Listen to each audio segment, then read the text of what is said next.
നമസ്കാരം.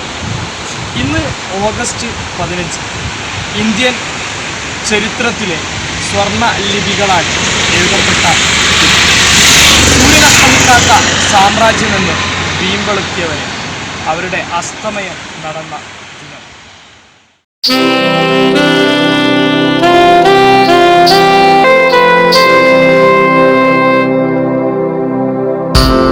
ഇന്ത്യൻ സ്വാതന്ത്ര്യ സമര ചരിത്രം തിരുത്തപ്പെടുകയും തെറ്റിദ്ധരിപ്പിക്കപ്പെടുകയും ചെയ്യുന്ന ഒരു കാലഘട്ടത്തിലാണ് നാം ജീവിച്ചുകൊണ്ടിരിക്കുന്നത്. ഈ കാലഘട്ടത്തിൽ തീർച്ചയായും സ്വാതന്ത്ര്യ സമര ചരിത്രത്തെക്കുറിച്ചും സ്വാതന്ത്ര്യ സമര സേനാനികളെക്കുറിച്ചും എത്തിനോട്ടം ഓരോ ഇന്ത്യക്കാരനും നടത്തേണ്ടതിൻ്റെ ആവശ്യകത ഏറെയാണ്. ആ ഒരു എത്തിനോട്ടത്തിലേക്കാണ് നാം ഈ യാത്ര പോകുന്നത്.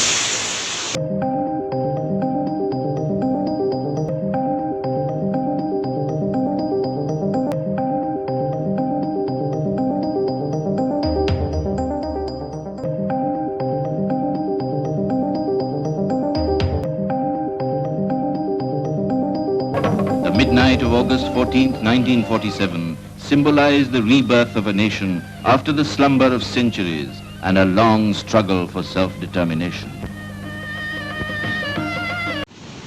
ഇന്ത്യൻ സ്വാതന്ത്ര്യ സമരത്തെക്കുറിച്ച് പറയുന്നതിനു മുമ്പ് ഇന്ത്യയിലേക്കുള്ള വൈദേശികരുടെ ആഗമനം എങ്ങനെയൊക്കെയായിരുന്നു, അതിൻ്റെ തുടക്കം എവിടെ വെച്ചായിരുന്നു എന്നുള്ളത് നാം മനസ്സിലാക്കുന്നത്.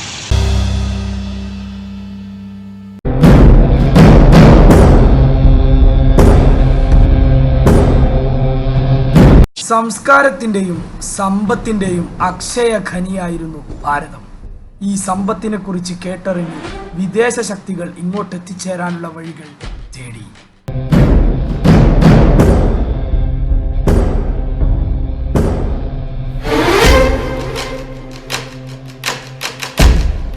ഇതുപോലൊരു കടൽ തീരത്ത് വൈദേശികരുടെ ആഗമനത്തോടുകൂടിയാണ് ഇന്ത്യൻ സ്വാതന്ത്ര്യ സമര ചരിത്രങ്ങൾക്ക് തുടക്കം കുറിക്കുന്നത്. ഒടുവിൽ 1498 വാസ്കോ ഡ ഗാമ എന്ന നാവികൻ ഭാരതത്തിലേക്കുള്ള ഒരു കടൽ മാർഗം കണ്ടെത്തി. അങ്ങനെ അദ്ദേഹം കോഴിക്കോടിനടുത്തുള്ള കാപ്പാട് കാലുകുത്തി. ഇവിടുന്ന് അങ്ങോട്ട് ചൂഷണത്തിന്റെ കഥ ആരംഭിക്കുകയായി. ത്യാഗത്തിന്റെയും വിരുന്നിന് വന്നവർ തന്നെ കൊള്ളയടിക്കുന്ന ഒരു കാഴ്ചയായിരുന്നു പിന്നീട് കണ്ടത്.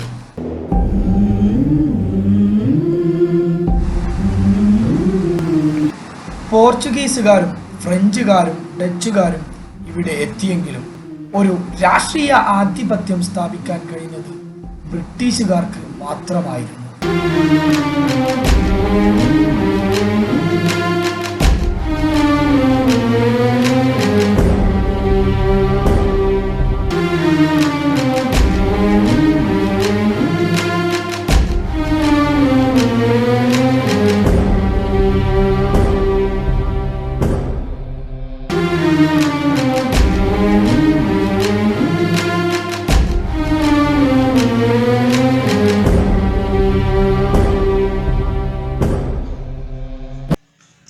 ഇന്ത്യൻ സ്വാതന്ത്ര്യ സമര ചരിത്രത്തിലെ കുതന്ത്രവും അടവുകളും ചെറുത്തുനിൽപ്പുകളും തുടങ്ങുന്നത് ഒന്നാം സ്വാതന്ത്ര്യ സമര ചരിത്രത്തോടു കൂടിയാണ്.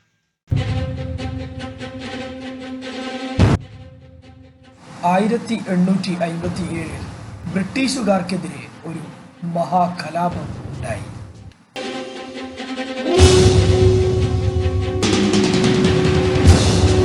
മാർച്ച് 29 ഡൽഹിക്കടുത്തുള്ള ഭാരത്പൂർ പട്ടാള ക്യാമ്പിൽ മംഗൾ പാണ്ഡെ എന്ന പട്ടാളക്കാരൻ വെള്ളക്കാർക്കെതിരെ വെടി ഉതിർത്തതിൽ നിന്നുമാണ് ഇത് ആരംഭിച്ചത്.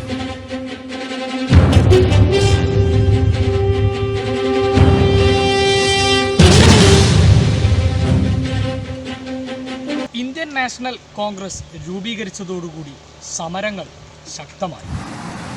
ഭാരതത്തിന്റെ ഭൂതകാലം വീണ്ടെടുക്കുക, അടിമത്തത്തിന് അറുതി വരുത്തുക എന്നീ ലക്ഷ്യങ്ങൾ മുൻനിർത്തി 1885 ഡിസംബർ 28 ഇന്ത്യൻ നാഷണൽ കോൺഗ്രസ് രൂപീകരിച്ചു. WC ബാനർജി ആയിരുന്നു പ്രഥമ പ്രസിഡന്റ്.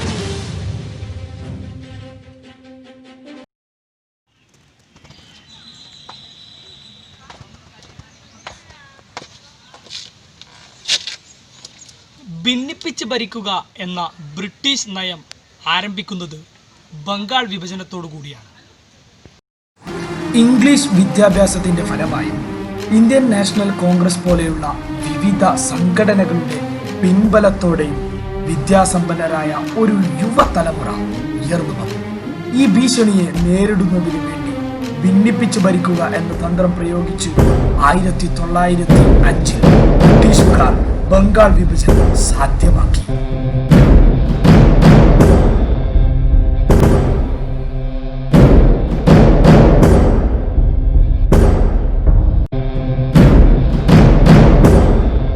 ഇന്ത്യൻ യൂണിയൻ മുസ്ലിം ലീഗിന്റെ രൂപീകരണത്തോടുകൂടി ഇന്ത്യയിലെ മുസ്ലിങ്ങൾ സ്വാതന്ത്ര്യ സമരത്തിലേക്ക് കൂടുതൽ സജീവമാക്കാൻ തുടങ്ങി. ഇന്ത്യൻ സ്വാതന്ത്ര്യ സമര ചരിത്രത്തിലെ ഒഴിവാക്കാനാവാത്ത പേരാണ് മോഹൻദാസ് കരംചന്ദ് ഗാന്ധി എന്ന മഹാത്മാഗാന്ധി. ഗാന്ധിജിയുടെ സൗത്ത് ആഫ്രിക്കയിൽ നിന്നുള്ള വരവോടുകൂടി സമരങ്ങൾക്ക് വീര്യം കൂടി. 1914 ആരംഭിച്ച ഒന്നാം ലോക മഹായുദ്ധം രാജ്യത്തെ കൊടും പട്ടിണിയിലാക്കി. ജനങ്ങൾ രോഷാകുലരായി. ഇത് ജനങ്ങളെ വിപ്ലവ സമരങ്ങളിലേക്ക് നയിച്ചു. ഈ പ്രതിസന്ധി ഘട്ടത്തിൽ ഗാന്ധിജി ദക്ഷിണാഫ്രിക്കയിൽ നിന്നും ഇന്ത്യയിലെത്തി.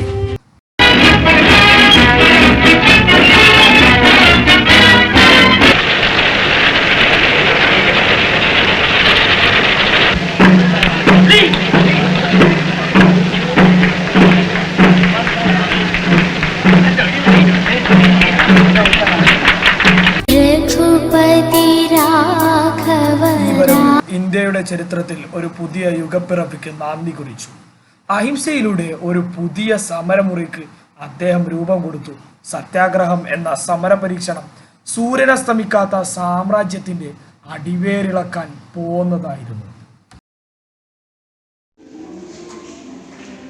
ഇന്ത്യൻ സ്വാതന്ത്ര്യ സമര ചരിത്രത്തിലെ വേദനാജനകമായ ഒരു സംഭവമാണ് ജാലിയൻ വാലാബാഗ്.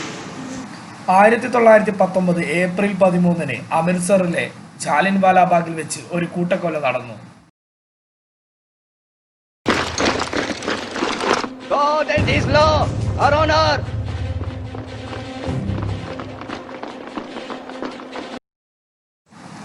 വിചാരണ കൂടാതെ തടങ്കലിൽ വെക്കുക, പത്രസ്വാതന്ത്ര്യം വെട്ടിച്ചുരുക്കുക എന്നീ കാട്ടുനീതികൾ നടപ്പിലാക്കാൻ വേണ്ടി ഉണ്ടാക്കിയ റൗലത്ത് ആക്ടിനെതിരെ പ്രതിഷേധിക്കാൻ സമാധാനപരമായി ഒത്തുകൂടിയ സ്ത്രീകളും കുട്ടികളും അടക്കമുള്ള ജനക്കൂട്ടത്തിലേക്ക് ജനറൽ ഡയർ നിറയൊഴിക്കാൻ ഉത്തരവിട്ടു.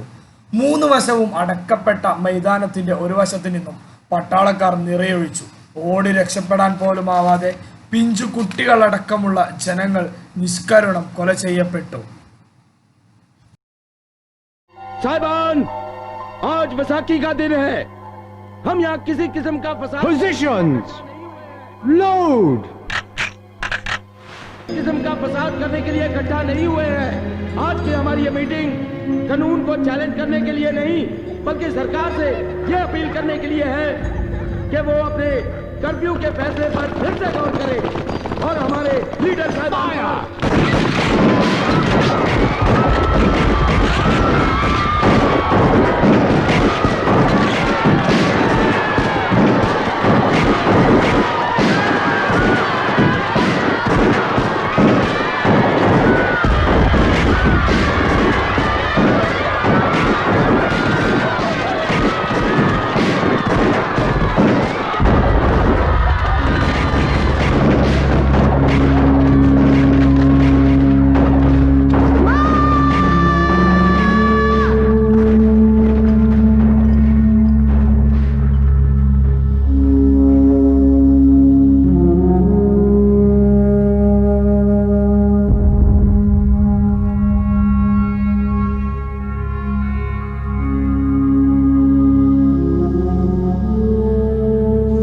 ഖിലാഫത്ത് പ്രസ്ഥാനം ഇന്ത്യൻ സ്വാതന്ത്ര്യ സമരങ്ങളുടെ ഭാഗമായതോടുകൂടി ഇന്ത്യൻ സ്വാതന്ത്ര്യ സമരങ്ങൾക്ക് വലിയ ചലനങ്ങളുണ്ടായി. ബ്രിട്ടീഷ് നയങ്ങൾക്കെതിരെ ശബ്ദമുയർത്തുന്നതിൻ്റെ ഭാഗമായി നിസ്സഹകരണ പ്രസ്ഥാനങ്ങൾക്ക് തുടക്കം കുറിച്ചു. 1920 ഇന്ത്യൻ നാഷണൽ കോൺഗ്രസിന്റെയും ഖിലാഫത്ത് പ്രസ്ഥാനത്തിന്റെയും നേതൃത്വത്തിൽ ഒരു വർഷത്തിനകം സ്വരാജ് വേണമെന്ന് ആവശ്യപ്പെട്ടുകൊണ്ട് നിസ്സഹകരണ സമരം ആരംഭിച്ചു. ഇതോടനുബന്ധിച്ച് വിദേശ വസ്ത്രങ്ങൾ ബഹിഷ്കരിക്കുകയും ബ്രിട്ടീഷ് ഭരണത്തോട് പരിപൂർണ നിസ്സഹകരണം പ്രഖ്യാപിക്കുകയും ചെയ്തു.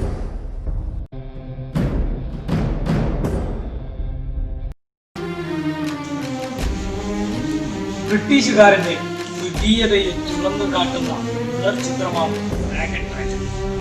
1921 മലബാർ സമരത്തെ തുടർന്ന് നവംബർ 19 ബ്രിട്ടീഷ് പട്ടാളം തിരൂരിൽ നിന്നും കോയമ്പത്തൂർ ജയിലിലടക്കാൻ റെയിൽവേയുടെ ചരക്കു വാഗണിൽ കുത്തി നിറച്ചു കൊണ്ടുപോയ തടവുകാർ ശ്വാസം കിട്ടാതെ വലിച്ചു വീണു.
ഇന്ത്യൻ സ്വാതന്ത്ര്യ സമര ചരിത്രത്തിലെ അണയാത്ത സമരാഗ്നിയുടെ മുഖചിത്രമാണ് ചൗരി ചൗര. ഗാന്ധിജിയുടെ അഹിംസാ സിദ്ധാന്തങ്ങളിൽ നിന്ന് വ്യതിചലിച്ചുകൊണ്ട് ഉത്തർപ്രദേശിലെ ചൗരി ചൗരായിൽ സമരാനുകൂലികൾ 22 പോലീസുകാരെ പോലീസ് സ്റ്റേഷനിൽ ചുട്ടുകൊന്നു. ഇതിൽ മനം നൊന്ന ഗാന്ധിജി നിസ്സഹകരണ പ്രസ്ഥാനം പിൻവലിച്ചു.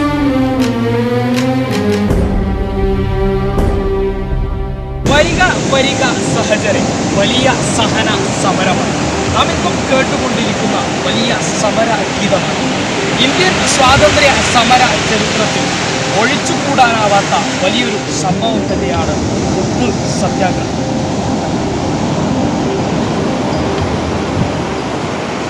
ഉപ്പ് നിയമം ലംഘിക്കുന്നതിനായി 1930 ഗാന്ധിജിയുടെ നേതൃത്വത്തിൽ ദണ്ഡി കടപ്പുറത്തേക്ക് കാൽനടയായി ചെന്ന് ഉപ്പ് കുറുക്കി. രഘുപതി രാഘവ രാജാ പതിത പാവന സീതാരാം.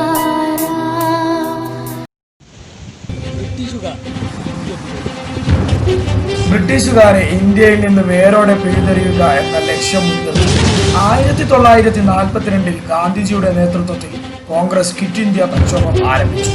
ഡു ഓർ ഡൈ എന്ന മന്ത്രം അദ്ദേഹം ഓതിക്കൊടുത്തു.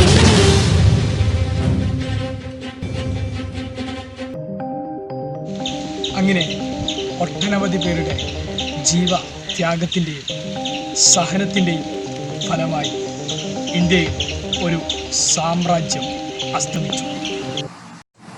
1947 July 18 British parliament Indian independence act പാസാക്കി.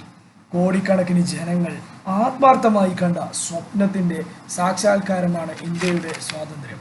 1947 ഓഗസ്റ്റ് 14 പാതിരാവിൽ ലോകം ഉറങ്ങിക്കിടക്കുമ്പോൾ ഭാരത മണ്ണ് സ്വതന്ത്രയായി. When we shall redeem our pledge, not wholly or in full measure, but very substantially. At the stroke of the midnight hour, when the world sleeps, India will awake to life and freedom. ഈ സ്വാതന്ത്ര്യ ദിനവേളയിൽ സ്മരിക്കപ്പെടേണ്ട നിരവധി വ്യക്തിത്വങ്ങളുണ്ട്. യുദ്ധസന്നദ്ധമായ മനസ്സും ശരീരവുമായി നേതാജി, കോരിത്തരിപ്പിക്കുന്ന വാക്കുകളുമായി നെഹ്റു, ഉരുക്കിന് ഗർഭമായി സർദാർ വല്ലഭായ് പട്ടേൽ, കവിതകളിൽ തീജ്വാലയുമായി മഹാകവി രവീന്ദ്രനാഥ് ടാഗോർ, കൂടാതെ ദാദാബായി നവറോജി, ബാലഗംഗാധര തിലകൻ, ഗോപാലകൃഷ്ണ ഗോഖലെ, ചന്ദ്രശേഖർ ആസാദ് തുടങ്ങിയ നിരവധി പേർ.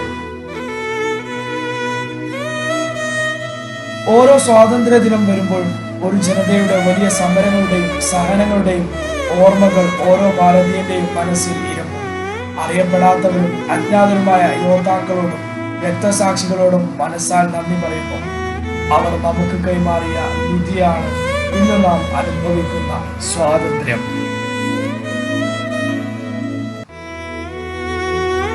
സ്വാതന്ത്ര്യം തന്നെയാണ് അമൃതം, സ്വാതന്ത്ര്യം തന്നെ ജീവിതം. പാരതന്ത്ര്യം മാനികൾക്ക് നിധിയേക്കാൾ ഭയാനകരം.